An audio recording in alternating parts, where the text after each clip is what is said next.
Welcome to the Feminine Frequency, a podcast designed to awaken your feminine energy, elevate your confidence, and embody your authentic expression. I'm your host, Amy Natalie, women's empowerment coach, feminine embodiment guide, and author of The Feminine Way.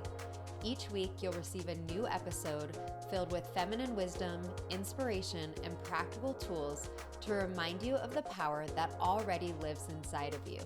Make sure to hit subscribe so that you don't miss an episode, and go to the link below this video to download your free Empowered Feminine Morning Ritual. Ready to dive in? Let's do this, sister. Hello, Alexandra. Welcome back to the Feminine Frequency. It is a true honor and joy to be in this space with you today. Same with you. It's like I could feel your heart already connecting before this. I'm like, oh, it's so sweet to build a relationship with people, even if you don't necessarily stay like in contact, but not just show up on someone's podcast and then 5 years later, never have spoken again. And I just honor the work that I've seen you doing in that time and your growth. And it's really special to kind of have that marker of time as well as women together with, different yet similar missions in the world.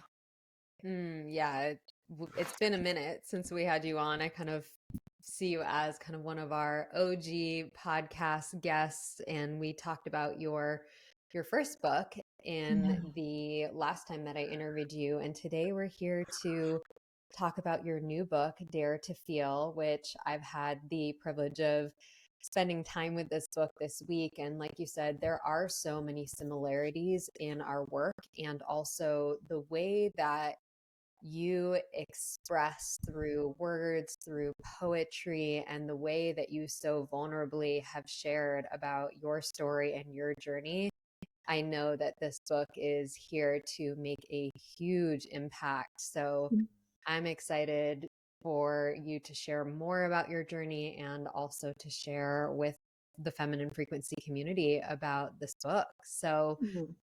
Dare to Feel, this book. I love how you present in the intro of the book about how this is really how we connect to ourselves more deeply, how we connect to each other more deeply, how we connect to our divinity, how we connect to the collective is through feeling. So I'd love for you to share a little bit about your journey when it comes to accessing your feelings. I know that you didn't have access to that much when you were younger, and there was a turning point for you when you really started to allow yourself to feel deeply. Yeah. So, as I say at the beginning of the book, I think that a lot of us were taught to repress our feelings and are taught to repress our feelings. And it's the way that we would essentially say no to tons of injustices, right? That we would witness our whole lives. Like from a young age, we're conditioned to sit still and to not pee until it's time and to like maybe not cry at church or in these scenarios, right? We're civilized in a way. Part of that is to create structure so that society isn't at chaos 24/7. But I also think being for myself, like a Western white woman who grew up in Georgia, who in the Protestant church, even that the collective wound of repression and denial is something that I inherited. And I know that a lot of us did. So if you don't have any shreds of the collective wounds of repression and denial in you, amazing job. I don't know how you got out of that karma, but it's not just a personal wound or karmic imprint. It really is collective. And so part of what I see the feminine gift, and this is again, it's not really gender specific, but archetypally specific, is to connect people into the deep well of feeling and to reconnect people in. So it's so funny. I've been like watching some historical shows because I like love some of the like funny, well, I love some of like the maiden in distress and like the queen and these kind of archetypes, right? They're super fun. And it's been interesting to see. I was watching specifically, I'm rewatching Outlander season one. And I was watching this show, The Tudors, because I have postpartum, I just had a baby 2 months ago, and there are these long stretches of time where I'm like just in bed and she's asleep next to me. And of course, I can sit and meditate for a while. I can write. At a certain point, I'm like, I'm going to watch a show. So, but when I was watching these two shows recently, I'm like, wow, this is the wound imprint around repression and denial. It is so clear. And my people on my mom's side come from, England and Ireland. And my dad's side, it's Portugal and Spain.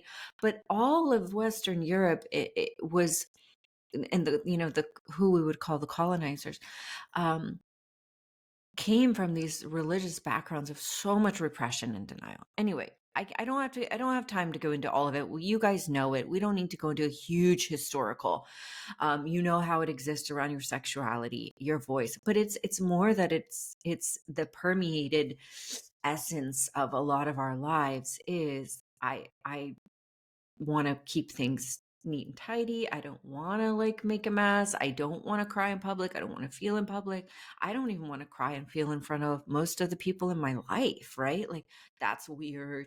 And the same could be said for our sexualities, which I focused a little bit more on in my first book.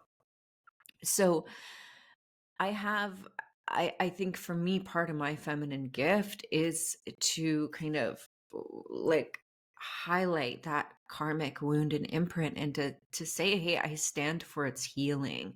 I don't think that we're going to come to peace personally or collectively if we're not deeply feeling, like if we're not able to feel one another's pain. And I'm not saying, I mean, I talk about this in my book. There's the opposite end of the spectrum, which is over feeling and having no boundaries and having no edges. So there's that too. But I think a lot of people vacillate from like not feeling at all and like pushing off feeling to then floodgates are open.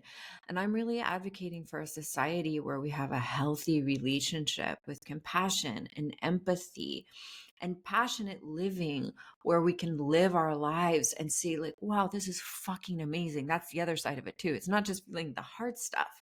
It's being like, wow, this is incredible. Life is beautiful. What gifts I have available.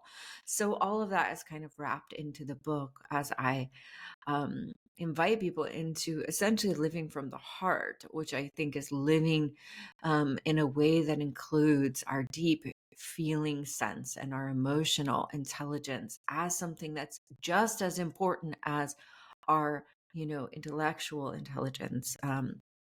As social intelligence as well. So, I mean, that's just like a little intro on it. And I could keep going and going, obviously. I'm so on board with that message of living from the heart and really not only feeling the pain, but in doing so and feeling the grief, the sadness, the fear, all of that gives us access to feeling the aliveness and the pleasure.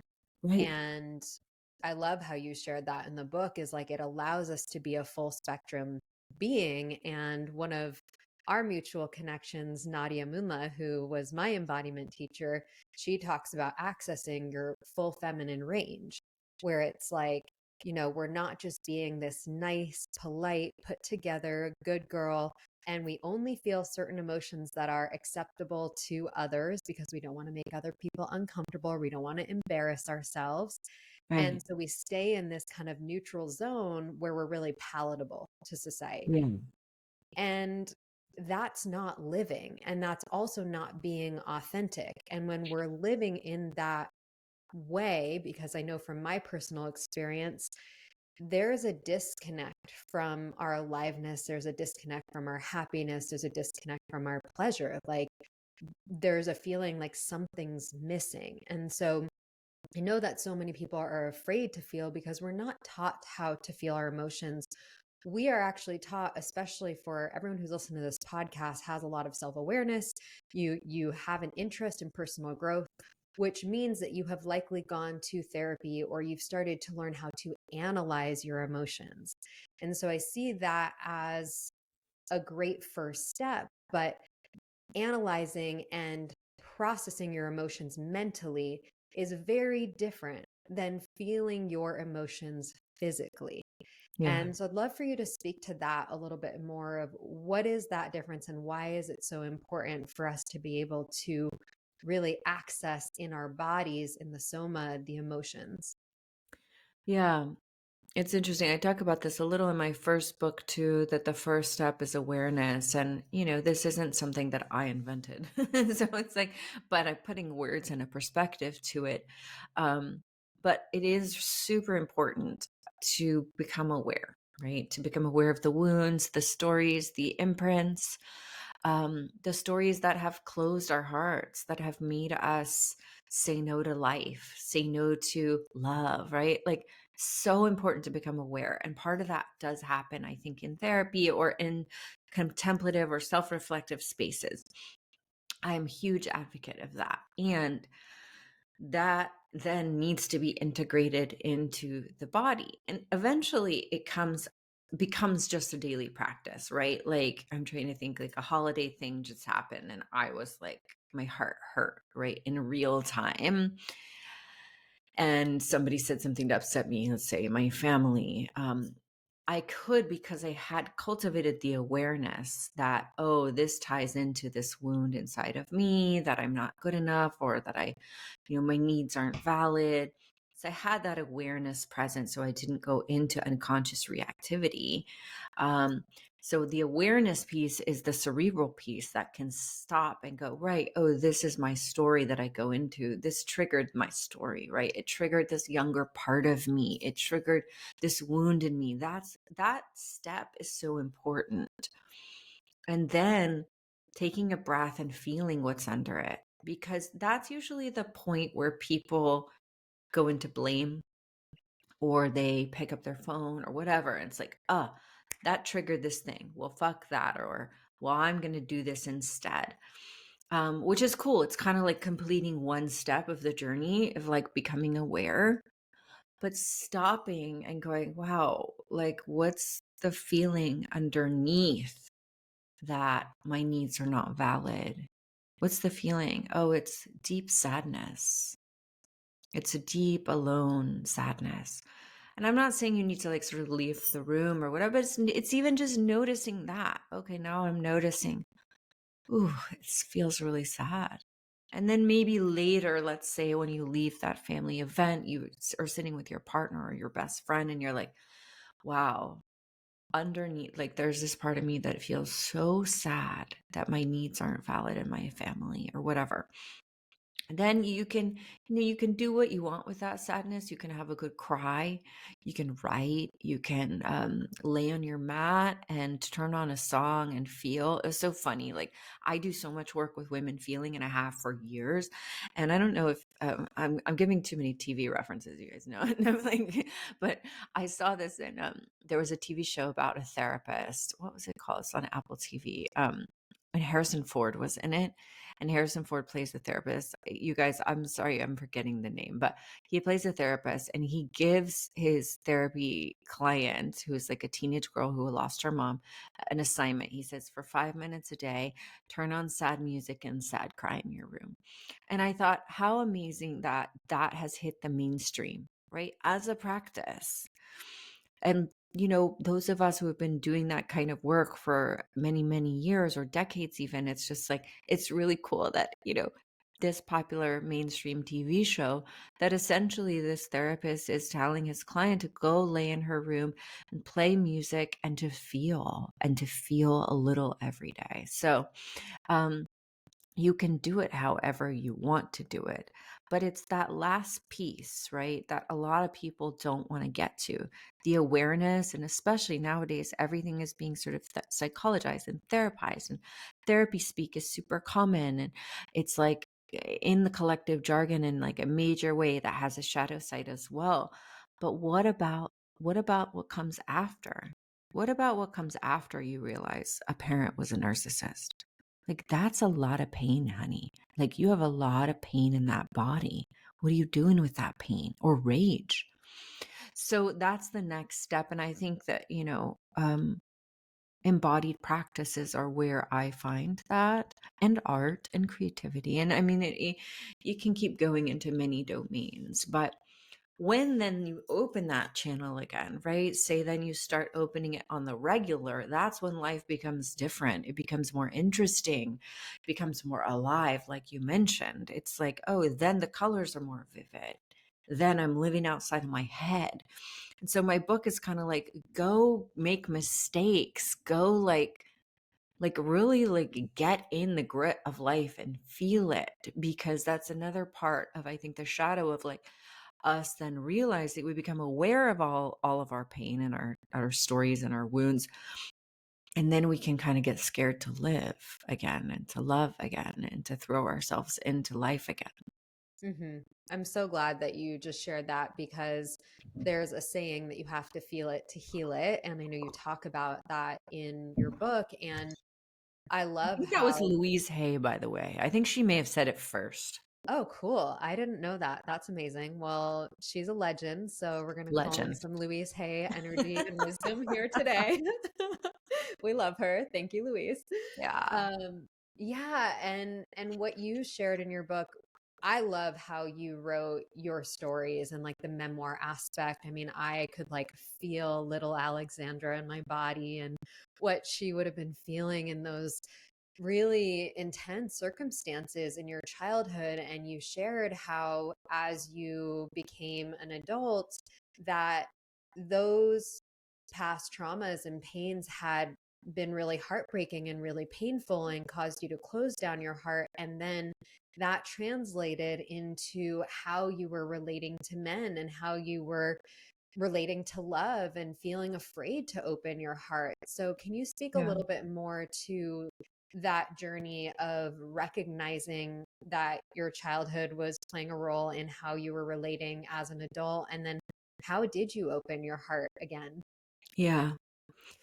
Yeah, well, one thing I'll say is I decided to use stories as a means of communicating about the depth of emotion and how we hold emotion in these bodies as trauma, and how we then find the opening, and to inspire people to feel their own stories, right? And to feel back into their own lives and go, ooh, right.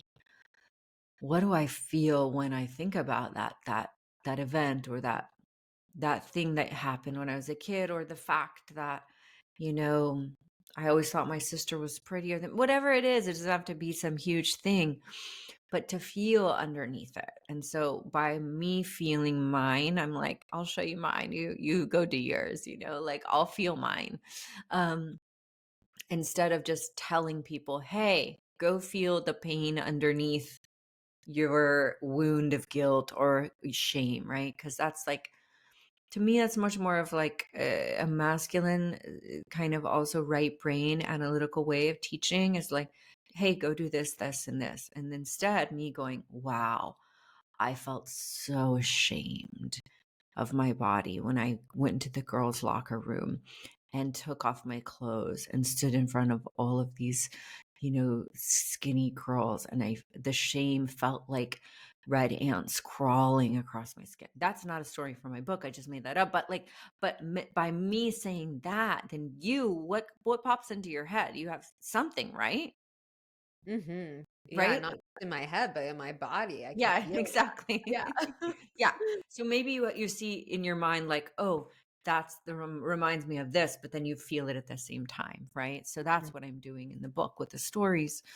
Um, but a theme about it, because the heart is, in my opinion, the spiritual heart is the place where love, either flows or doesn't, and the place where emotion is. And um, that's like a little bit more metaphorical, metaphysical, a little bit more nuanced, and also harder to pin down, right? It's not like we're talking about the nervous system. It's not like we're talking about the physical heart or the pericardium, or we're talking about like this kind of spiritual emotional space. Um, but we all know what it is. Isn't that weird? And there's Mhm. all these songs about it, even Mhm. though it's like a space that we can't quite pin down. The songs aren't about heart chakras. They're like songs about like listen to your heart. It's like it's something that we've been indoctrinated into. So it's like everybody knows what like the heart is in that sense, but it's something that is poetic and in it's like it's very much in that creative brain. It's not an analytical thing. So um when I talk about the heart, that's the one I'm talking about.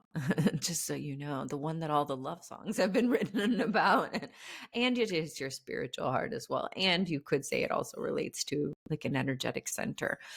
But the wounds that we pick up around love, around acceptance, around belonging.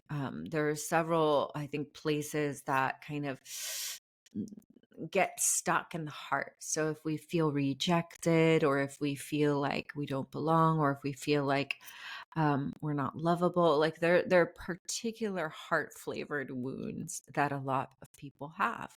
I would say most people have them in Mhm. different iterations, right?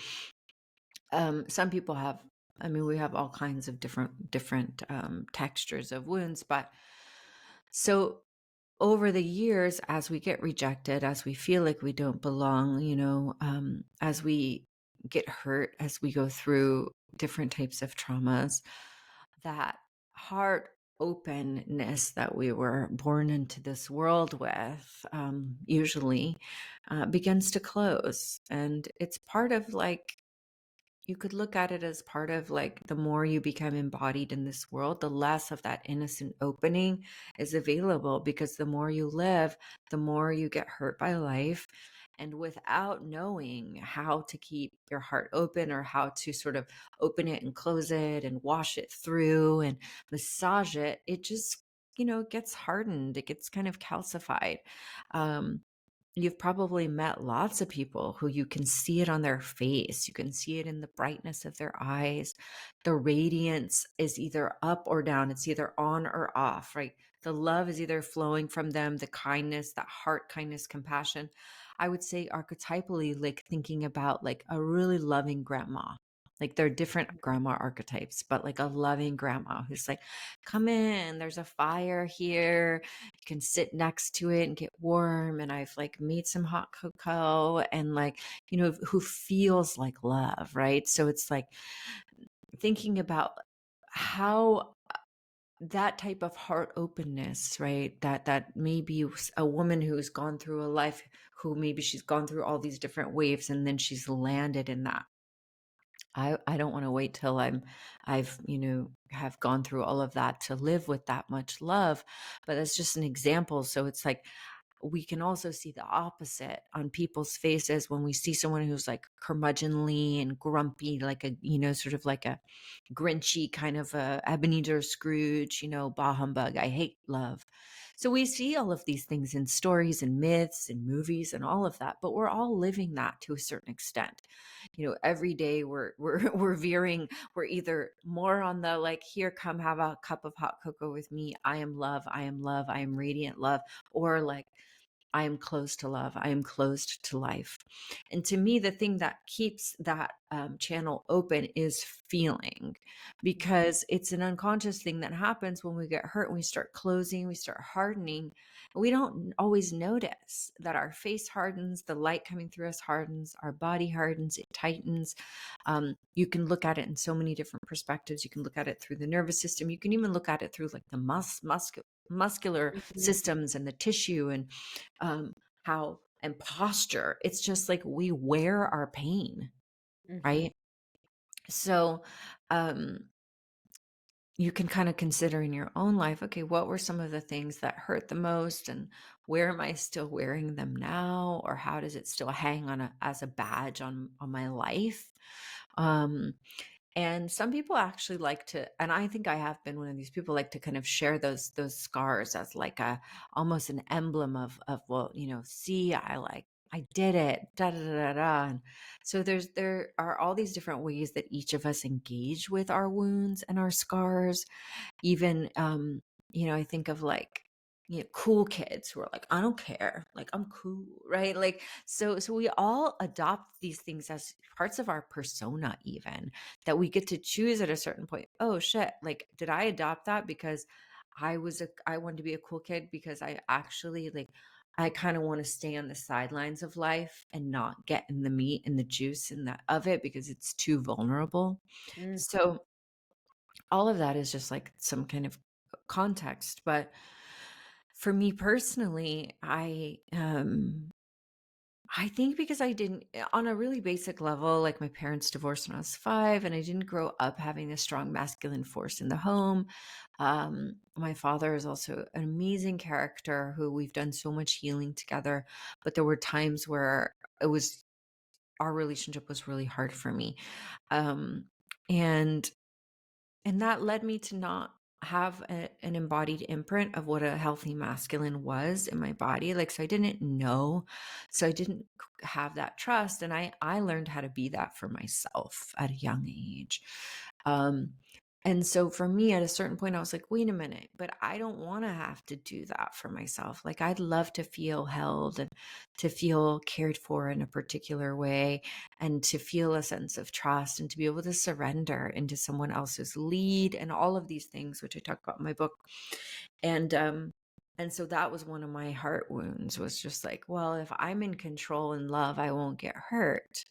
And so I pursued relationships where I could have that control and make sure I didn't get rejected and feel like the rejection I felt when my parents got divorced and my dad was far away, and I, mad at my mom, and kind of taking some of that out on me unconsciously without any awareness. So for me, I knew like, ooh, I have to like sort of open my heart and kind of what's like free fall a little bit and not know if I'm gonna land like.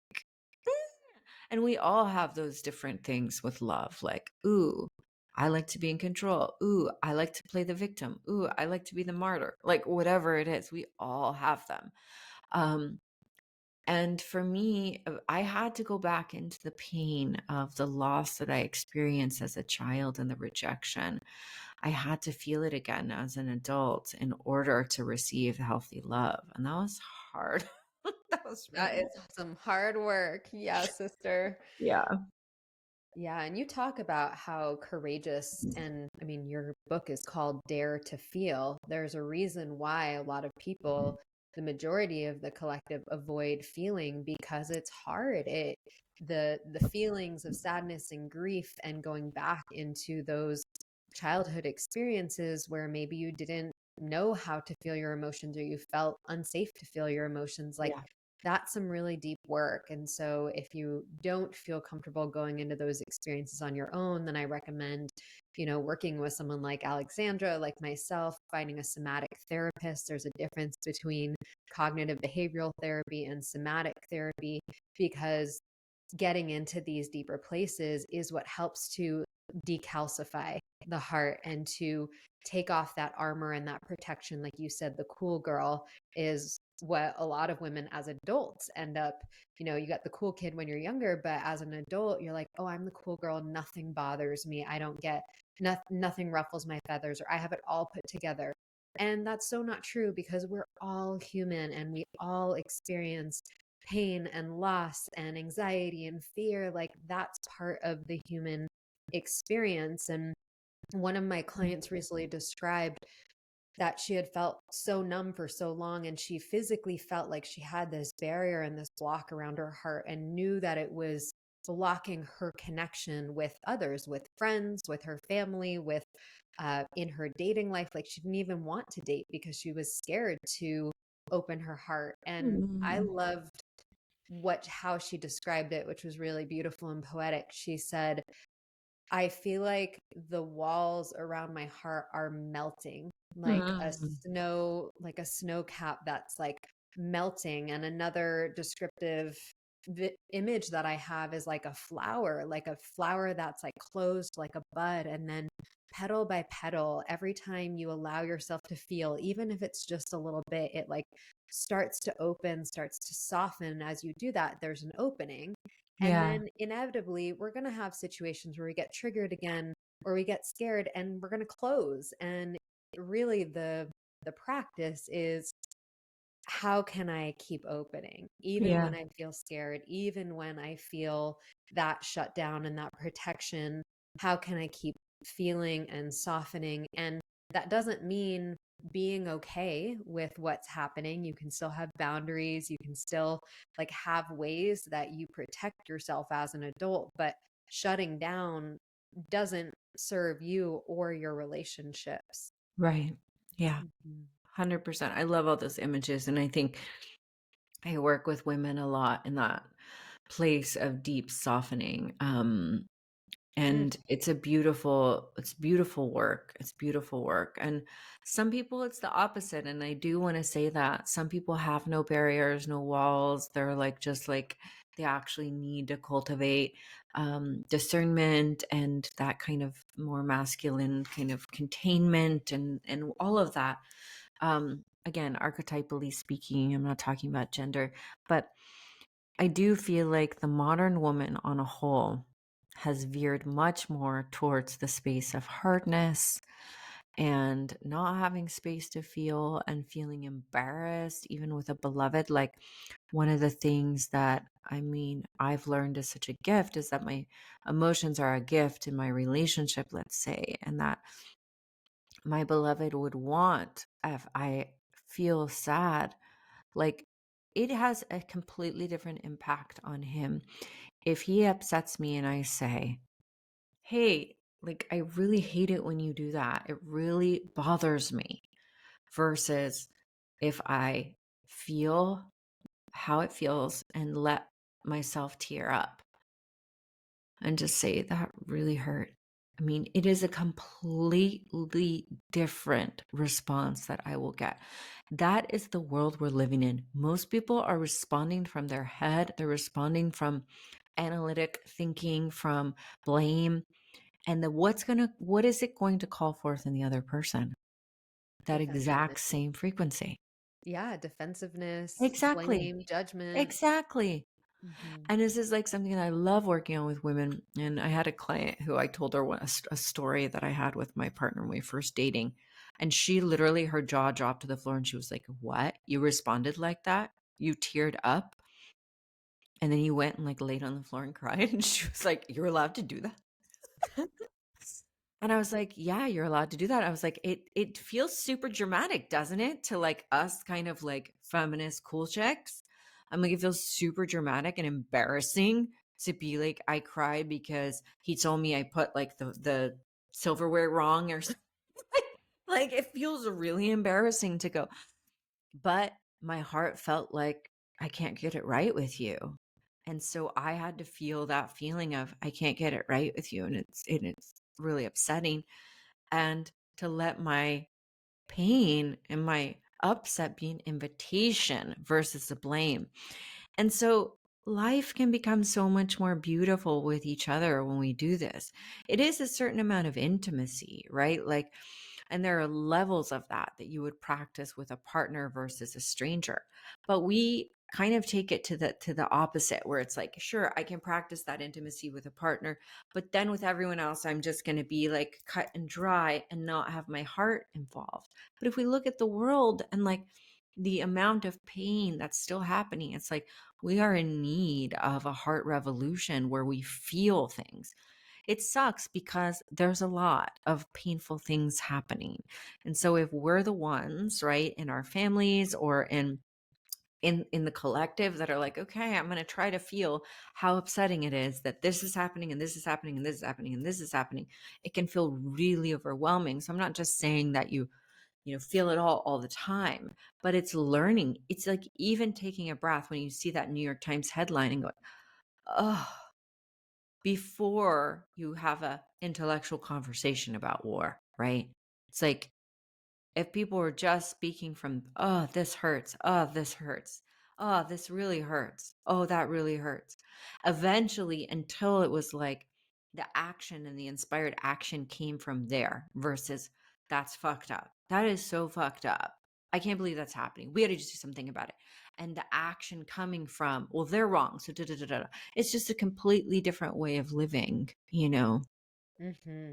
Yeah, it sure is. And I love the example you shared about the way that you chose to drop into your heart in response to something early in dating your beloved, right? And to me, that's embodied relating. That's relating from the heart instead of from our ego, from our past pain, from our stories. It's like, yeah, really letting your partner feel what you're feeling. I've experienced that so deeply with my partner, and it really does create a much deeper level of intimacy. And it's so vulnerable. Like, it is so vulnerable, and it takes so much courage to put your heart out there like that and to be seen in your tears and be seen in your messiness. And that's really where that depth of love and connection that we all crave, that's where it comes from. And Yeah. I know that, when we talk about masculine and feminine, we're not just talking about women are feminine and men are masculine. Like, men have access to their feminine energy too. And I think that there's a really big gift that we as women have to offer by leading with vulnerability. And I feel like men and women we're all impacted by the patriarchal programming that we've got around not feeling, and feeling is weak. And men have a really deep layer of shame around their feelings too. And so I think for us as women, we have the ability through our own vulnerability to kind of soften men and open their hearts and to lead with that and to let them know it's okay. Like, you can feel too. Like, it's not just Right. me that gets to share my heart in this. Like, I want Yeah. to know how you're feeling. I want to feel you. Yeah. Absolutely. And I think, that's beautiful. There's a shadow side of that for sure, of then, men being super in that kind of feeling, heart-based, da dee dee dee dee, and kind of using that as a shtick is the wrong word. So and so that exists as well. As someone who used to live in LA and is very, gone to Burning Man, I'm familiar with that type of masculine archetype who's now like the super feeling guy and is not able to hold so much structure or clarity as a man, etc. And on the opposite side, we have like, I mean, I would love to see my partner cry more. And like, I'm trying to think of like how often I see my dad cry. I've seen him cry a few times, my whole lifetime. I don't know how often you see your partner cry, but if you're with maybe somebody who identifies or kind of skews to that more um, traditional masculine energy, yeah, they may not feel safe to feel or to just, or there is that repression also of, oh, well, I don't want to be angry because that's mean to women. I'm not allowed to get angry. Like, that's toxic masculinity, da dee dee dee dee. And then you have sort of this, castration in a way of like, oh, okay, so now I have this amazing partner, but they're afraid of if they get angry or something like that, that they're being a bad man or toxic masculine. Like, it's very complex in the end of the day for also a man to be on his journey with feeling. It's like, okay, am I using feeling in a manipulative way now? Am I able to feel not only my grief but my rage? Am I just spewing that all over the place and sort of like an unbridled feminine energy that has no clarity or direction? So, I mean, we're talking about different layers of practice and self-awareness that come with time. And guess what? Go make mistakes. Like, go yell at your partner a few times. You know what I mean? Like, don't like, there's a shadow of becoming too PC and too like all organized about your feelings. And then on the flip side, there's like the shadow of like, you breaking plates all over your house because you're so pissed. But I bet if you're listening to this podcast, you're not that woman. And maybe you need a little bit more of that sometimes. I mean, don't break all the plates, but you know what I mean? It's like, how often do we let ourselves just go, ah, and not feel like, oh, we're being bad, we're not being spiritual, we're we need to just be really like, I'm feeling some anger right now, let me I can sense that you're feeling anger right now, like, it's like it's also okay, and but we're just completely immature as a society around all of this. And so it's like, we've seen the kind of toxic versions, and then we've cleaned it up, and now we're like in the cleanup version. And so it's like, hey, no, no, no, don't just button it all up, because then you're going back into the shadow of repression, which was where our predecessors were in, and we're trying to heal from that. Yeah, as you said, it is so complex and there are so many deep layers to this, which is really beautiful. And I think as we each continue to do our own work and continue to lean into rituals and practices to feel our own emotions, that we are shifting the collective narrative one of us at a time. Yeah. And yeah, I know that your book is going to be really supportive for our listeners to dive deeper on their own journey of feeling. And Mm. I wanted to wrap up our time together today with you sharing a couple of poems, because the poems in your book are so powerful. And I think that that will really give our listeners a taste and a feel for what they can anticipate when they get the book. So let's dive into a couple of poems that we had. Okay, I have a copy right here. So, were there ones that you wanted to hear? Okay, Yeah, cool. there's a few that I picked out. I mean, you guys, I have this book like dog-eared, underlined, all the Oh, things. So I picked out a few of my favorites, but there's a lot of really beautiful, yeah, poems and expression in here. So let's start with the To Be a Woman Who Doesn't Pretend. I have page 29 in my book. okay. This was kind of the story and the poem that inspired me writing this book, actually, which is, I wrote and then I just kind of kept building off of it. To be a woman who doesn't pretend, who doesn't fake a smile, who never abandons her truth. To be a woman who stays in the boiling discomfort of a pregnant pause before rushing in with a pleasantry. To be a woman who dares to sit quietly like an ancient Egyptian cat rather than become catty or clucky. To be a woman who dares to feel pleasure in public, not as a performance, but because hiding it would be betrayal to the soul. To live outside of the, what are they thinking of me, and do they like me? But to let yourself be unliked, raw and shining. To be a glistening heart that says no when it must, and that drops heavy tears onto tables and a lover's chest, smears of mascara onto crisp linen, because not to cry would be a lie, and you are ready to live a life of no pretending. Mm, so potent. I loved hearing you read that and really feeling that. And yeah, I feel like this really speaks to the aspect that you talk about, which is that when we are not feeling, we are actually being inauthentic to ourselves and to others. I know it's painful to think of it that way, but it's true. It's Yeah. lying. It's a lying to ourselves, It's just like, Amazing. Do we have one more that? sure. Okay, cool.